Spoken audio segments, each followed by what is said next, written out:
Thank you. Thank you very much. I am extremely pleased to be here today. I'm very grateful to the Foreign and Commonwealth Office for inviting me to participate in this event. It has been an extremely rich and interesting discussion, although it is indeed a good invitation that we at the end we can wrap up with some ideas on what to do next. As you know, we are marking here today the Day of International Criminal Justice, and which is being marked elsewhere as well. Today, last week, we had an event in The Hague.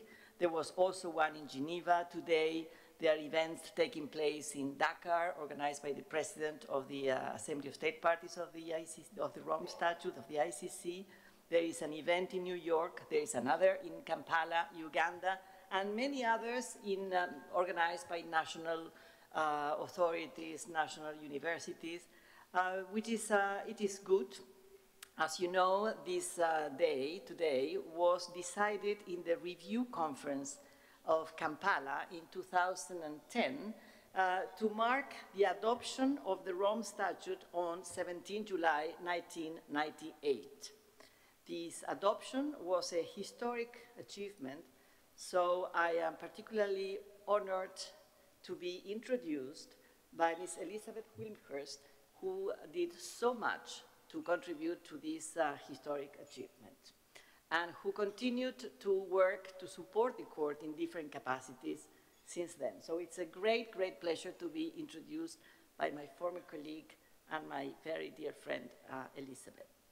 Now, this year is very special because in addition of celebrating today the day of the adoption of the Rome Statute, this year we are celebrating the 15th anniversary of the entry into force of the Rome Statute, so which really triggered the 15 years of operations at the court.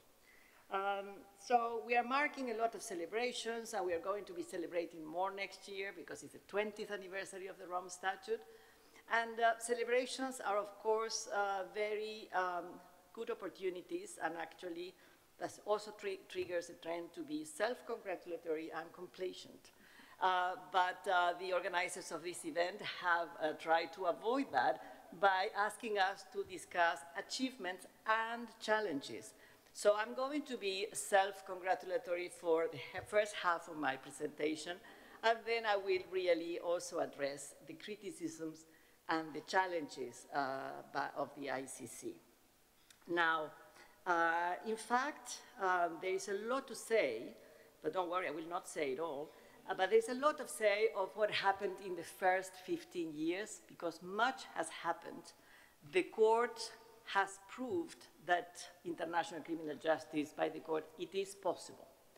Now, of course, as I said, there are also extraordinary challenges ahead. Is the court sustainable in the short, in the mid and long term?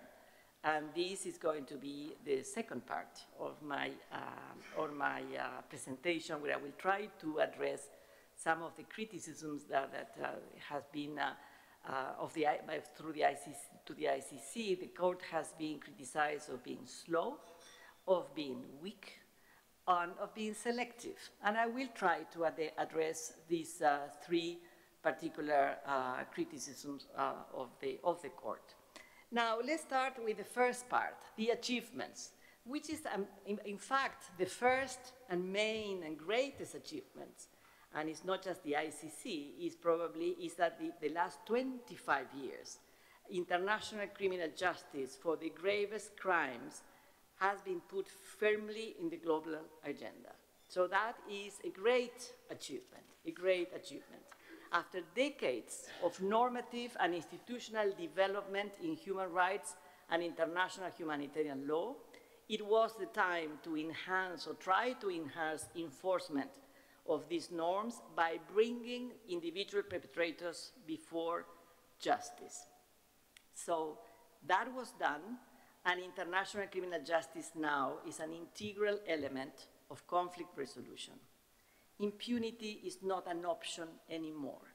And I'm not saying this as some kind of wishful thinking platitude. I really mean it. It's not just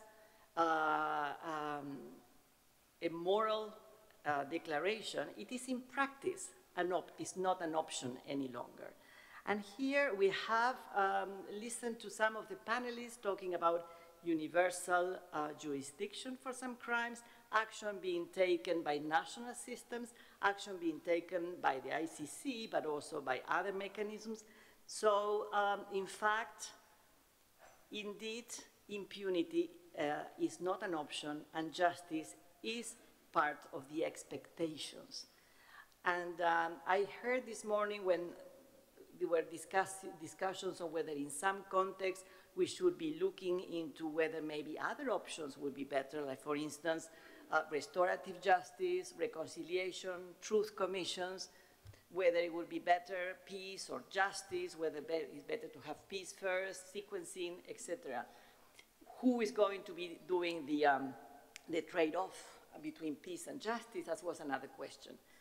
Well, these are all very relevant questions. And in particular context, of course, it is extremely important to try to design a mechanism or a system that would try to take into account retributive justice, restorative justice, other issues, other matters that may matter more at a particular time when you're trying to solve a conflict. But the thing is that whatever the negotiators decide, there is no guarantee that even if the idea of eliminating justice from the equation, they could agree on that.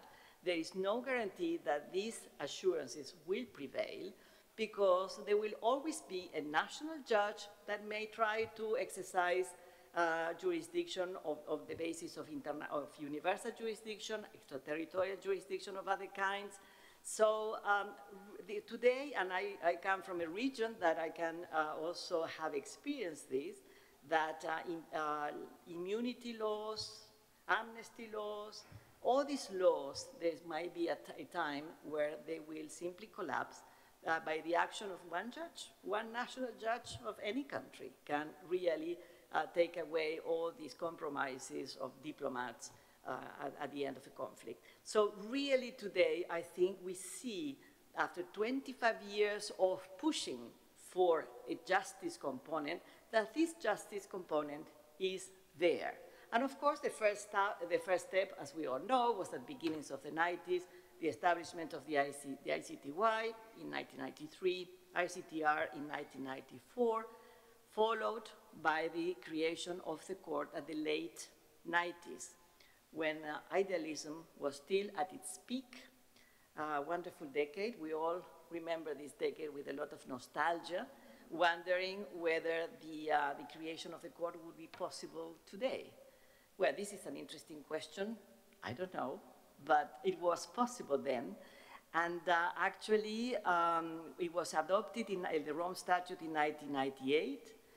Less than 4 years later, it was already in force. More than 60 ratifications had been obtained, proving, and this is a sentence that they told me that I could not say, it did prove that it was an idea whose time had come. And today, we have 124 state parties. These also ratified the Rome Statute quite quickly, but now, of course, the process of ratification, further ratifications to the Rome Statute are coming very slowly, and this is part of the problem, and I will come back to this.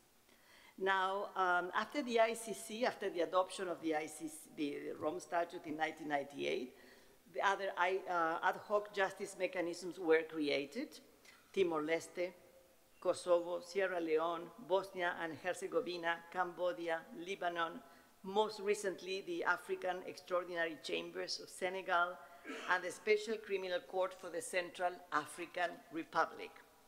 So now we have all these mechanisms that were created after the court, and together, they are all part of a global system of justice, with the courts, I would say, playing a central role, because it continues to be the only court with a permanent and general character. And of course, also the national systems, the national authorities, the national tribunals that are also trying to sometimes investigate and prosecute international crimes. And today we had some examples of this. So all these together are part of this global system of justice. Many times I'm asked whether this undermines the authority of the court, having all these ad hoc mechanisms or other systems that are being established. And I always say absolutely the same. The court has been created as a last resort institution and a complementary institution. So it's not intended to compete for jurisdiction, it's not competing, and actually it's very much encouraging, in particular national systems, to take up and investigate and prosecute. The court is really based on this idea that the states not only have the right, but the duty to investigate and prosecute. But of course, all this also is necessary to make sure that it can happen in practice. That's why we are also very much encouraging national systems to adopt implementing legislation of the Rome Statute, but also, of course, encouraging others to do capacity building at the national level. The court many times is requested to assist in capacity building. We don't have the mandate to do that. We don't have the resources. We can assist, and actually we do assist and try to participate sometimes in training of national prosecutors or national authorities, but really this needs to come from the international community. Now, when I say that impunity is not an option anymore, I'm not saying that impunity is not happening. Of course, and today we have seen that actually impunity continues to be, in practice, what prevails. And most of the crimes that are happening are not being addressed. So what we need to make sure is that this can be done in practice, that the idea is established, it cannot be negotiated, it cannot be deleted, but we need to push for this in reality. And today, lots was said about the establishment of this Syrian mechanism that also shows that is also demonstrating that the expectation for accountability is there. And when it cannot happen because there is no agreement, then there is mechanisms at least to gather and preserve evidence for the future. But also this is demonstrating that now we all expect that something will happen with regard to accountability. So that is the first achievement, and the court is part of this achievement of the last 25 years of promoting the idea of accountability. Second achievement, operations of the court. In these 15 years of operations, the ICC had to build the institution. So we had to build, to establish, to choose, to select the prosecutor, the judges, recruit the staff, and establish an institution that can perform. And this has been done, it continues to be work in progress. The court is not just a tribunal with judges. It is really a system where you have also the office of the prosecutor part of this system with a totally independent mandate. So building this institution and ensuring that without prejudice to different mandates and the independence of different organs, to ensure that we can all align behind one concept, one court. This is not easy to do, but we are trying very hard, and I think we have improved a lot in the last years in trying to have more a cohesive culture at the court. Now, the court is in The Hague, as you all know, and I invite you, to those who have not seen the new premises, to come and visit us. But in addition to what happens in The Hague, we have 7 field offices in Kinshasa and Bunia in Democratic Republic of Congo, Kampala, Uganda, Bangui in Central African Republic, Nairobi in Kenya, Bamako, Mali, and Abidjan, Cote d'Ivoire, and a further office may open in Georgia in early 2018. We also have a liaison office with the UN in New York, small office there, and we have been negotiating since almost day one to have a liaison office in Addis with the African Union, but that has never been possible. But we are still trying to have this done. Now, in 15 years, 10 investigations were opened in 9 countries: DRC, Central African Republic, Cote d'Ivoire, Darfur, Georgia, Kenya, Libya, Mali, and Uganda. Most of these investigations were opened upon request of the states concerned, 2 by the Security Council, and I come back to those, Libya and Sudan, and 3 proprio motu by the prosecutor. These investigations resulted in a number of individuals being brought before the court and a number of trials, resulting in 1 acquittal and 9 convictions. Trials against 4 other individuals are now ongoing. 14 persons under an arrest warrant from the court are still at large, including al-Bashir and Joseph Kony, to mention the most famous individuals under arrest warrants by the court. A variety of crimes have been addressed, including enlisting and conscripting child soldiers, armed attacks on civilian populations, sexual violence in conflict, destruction of cultural heritage as war crime or crimes against humanity. Both state and non-state actors have been prosecuted.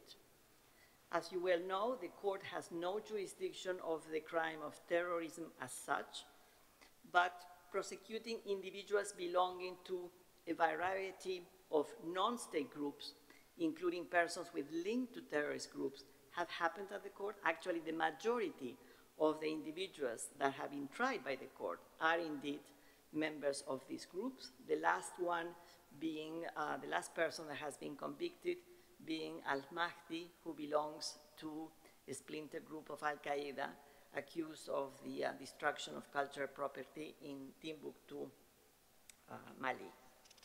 So that also has shown the difficulties of prosecutions at the courts. Arresting members of these groups is, of course, a huge challenge in practical terms, but in fact, the court has also had more difficulties to prosecute and try state actors. So this is a huge challenge ahead. Now, there is the court for the first time, at least at the time where it was created, it was for the first time establishing a very innovative system with a strong focus on victims, with a system of victims' participation in the proceedings and victims' reparations. Now, what has happened to this extremely controversial system at the time it was created, and it continues to raise a number of questions? Well, lots has happened, and actually it has also been difficult to implement the system, but the court has gained experience and is doing much better in terms of reaching out to victims to make sure that the system is really applied in practice.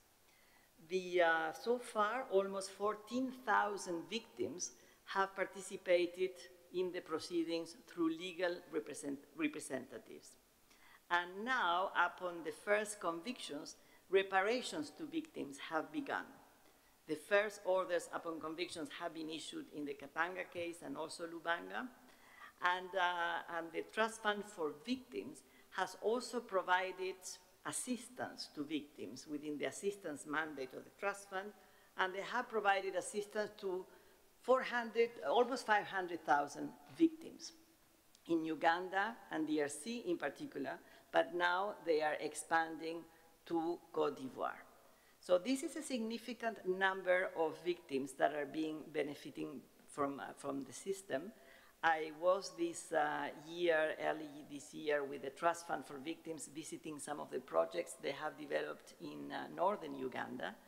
And I have to say I was extremely impressed but what they have achieved in 10 years with limited resources, of course. That's another problem. The trust fund really depends on voluntary contributions, but they have managed to develop important projects, collective projects to assist victims in this area. And of course, this has also contributed to the understanding of victims of what is the ICC doing and why is it important.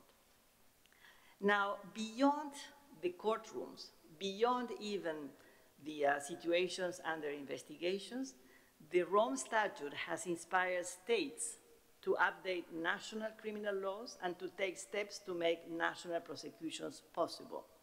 I already referred to the great importance that this has, and we are in a constant dialogue with some of these new war crimes units, for instance, that are being created in several countries. They come to visit the court, we exchange experiences with them, and we see that many of the problems we experience, they also experience when they are trying to prosecute nationally international crimes. And many of the things that were said today are very much what we experience at the court, the problems with interpreters, the problems with witness protections, and that sometimes at the national level is even worse or more difficult than it is for the court. So many of our problems are now really the problems of those who are trying to investigate and prosecute the same type of crimes. Now, in sum, the ICC is working. It is addressing concrete crimes. It has proven that it can deliver high-quality justice. Some cases may have gone better than others, lessons learned for the future. Some, of course, some views may differ on the cases depending on the views, whether the views represent one party or the other. But, of course, a lot of things can be improved. A lot is being improved, and it has proved in practice that this is working. Now, this is the achievements. Now, what are the challenges? And I already started by saying that some of the problems we have, including addressing the issue of whether the court is slow justice. Now, of course, this is important. Cooperation may diminish if the court is being perceived as a slow institution that cannot deliver. Performance and cooperation are interrelated. Why the court has had some problems in advancing cases or in advancing proceedings in certain cases? Of course, the reasons are multiple. Some may be originated at the court itself. In other cases, problems with the cases may arise from issues that are beyond the court's control. Lack of cooperation, difficulties in witness protection in particular due to lack of cooperation. Sometimes we need to relocate. Context of violence where we have to investigate. They raise challenges on their own, protection, but it's all related to the same. How much cooperation we get from international organizations or from states. So, putting that aside, there are things that we can do at the court that are within our control and that we have been trying to do as a matter of priority. It has been, in particular, my priority since I was elected president of the court. Enhancing the efficiency and effectiveness of the court has been indeed my top priority. Of course, this means a lot of things. It means improving internal governance, how the three organs of the court interact among themselves, but also, of course, there are issues that are beyond my own control, because also in order to have high-quality justice, you also need to have good investigations, but in this regard, also the prosecutor has been trying to take the lessons of the past and has issued some documents on new prosecutorial strategies. But within the judiciary, we have done, I think, a lot to try to improve collectively the work we do at the courtroom. And some of this has been really done through a collective process of revising the proceedings at all phases, trying to identify the best practices of the last 15 years, trying to harmonize. And actually, some of the agreements that we have reached among judges have been reflected in a public document, which is a Chambers manual, which tries to make public what we believe should be the way forward without amendments to the statute. We are trying to identify best practices, improve methods of work, but of course also sometimes we have proposed amendments when they were absolutely essential. So I have to say that some concrete results of these efforts are already visible, dramatically visible, because we have really managed to reduce sometimes to half of the time that we spent in some cases. For instance, in some phases from the pre-trial to trial, now is half the time in the new cases compared to what we spent in the first cases. So there are dramatic improvements in the proceedings, dramatic improvements in the courtroom, but also we are trying to get out of this perception which continues to consider that first, the success of the court is measured by the number of convictions, which is not true and is not right for any court, but also for international court, but also to identify which are the factors that have an influence in the length of proceedings, which is not simply not doing your work right. We need to also identify all the factors externally, including that have an impact on the length of proceedings. And we are doing this through the development of performance indicators. We will try to collate evidence, data on these factors to show the complexity of the cases and to show how we are doing, with a view in the future to have benchmarks to also assess our internal work. Now, this on the internal efficiency. Now, we have also been perceived as being weak, being toothless. This is something that is just beyond our control because, of course, how weak or strong the court is depends very much on external support. And we have received cooperation, and that is why investigations and trials were possible. But, as I said, 14 persons are still at large, and lack of cooperation has been very, very difficult to address, including when we have had referrals from the Security Council, talking about Libya and Darfur. This is interesting because referrals, of course, are very important by the Security Council because it's the only way for the court to have jurisdiction over a certain situation that would be otherwise beyond the confines of our treaty. At the same time, and I heard this morning very well when they were saying, well, we should not give an impossible task to the court.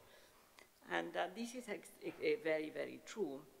But as I said, institutionally, the court is ready. So it is not true, it's not the right question, I would say, to say, is the court ready or not to receive a referral? The court is ready. The real question is whether the international community is ready when they refer something to the court. That is the question. Because if the referral to the court is simply a tool to look good, to show that something is being done, but then without any type of follow-up for the work of the court, then of course the court is being given more than a mixed blessing. Someone said, a cadeau empoisonné. The court needs cooperation, so referrals of any kind need to be supported by concrete cooperation by the international community. So the court is not weak or strong. The court is what it depends on the cooperation that it receives from the external world, from the global community. So for the court to succeed, for the court to arrest, and for the court to go fast, yes, we can improve governance. Yes, we can improve our working methods, but we need something more fundamental that is real, strong cooperation from the outside world.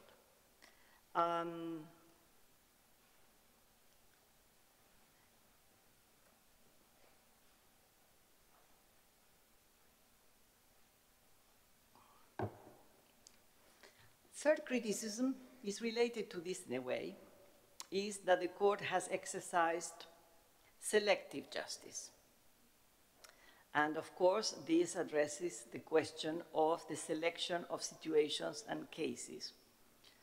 Being a court that is permanent and general, we always knew that the questions of where to investigate, who to prosecute, those would be the most difficult questions that the court needs to answer. Now, the court, of the 10 investigations that have opened, 9 are in Africa. As I said, out of them, 7 were requested by the state concerns. No, not 7, 5 were requested by the state concerns, and 2 were requested by the Security Council. Now, this has resulted in a focus in Africa, and the truth is that the court first addressed these questions because we were requested, second, because they were extremely grave in themselves, because even when there is a referral, there is an analysis by the prosecutor on whether this indeed is within the parameters of gravity of the court. But also, of course, this is compounded with the fact that the court cannot address certain situations because we have no jurisdiction. And of course, today we have been speaking all day about Syria, and the first question that they address to me, and absolutely every meeting I go, is why the court is not doing something in Syria, which causes what everybody is seeing, watching on TV all day. Well, of course, the question could be why the international community is not doing something on Syria. But the case is that the court itself, doesn't have jurisdiction within the parameters of the treaty. No, that is a very legal, technical answer to the problem, but of course the perception remains that the court is not dealing with all the situations that deserve its attention. And general justice that is not general, then it is perceived as selective and it undermines the legitimacy of the institution. So the enhancing the participation in the treaty is absolutely essential because the mandate of the court is global in nature. So universal participation is the only way of really addressing the issue that the court has no jurisdiction in all situations, and it cannot rely on external actors, Security Council, to refer matters to the court. It needs to, the only way to address this in a permanent basis is to have more ratifications to the treaty. So concerted efforts are required from states, NGOs, intergovernmental organizations, the legal communities, and the court itself to try to enhance participation in the treaty. And a lot of this is being done, but more needs to be done. And some areas are more underrepresented than others. In particular, Asia, where the court is now putting a lot of effort because only 19 countries in Asia are parties to the Rome Statute. And of course, we have seen withdrawals from some states that are an additional challenge, and it's a challenge that will always be there because the court is a treaty body. And this has, I would say, some advantages in its democratic origins that gives a lot of strength because the system that we have, whether it is imperfect, but it is a system that has been negotiated by all countries of the world, and the rules of the game are more and more now being established and being clarified through jurisprudence, through practice. So this is a huge advantage of a permanent court.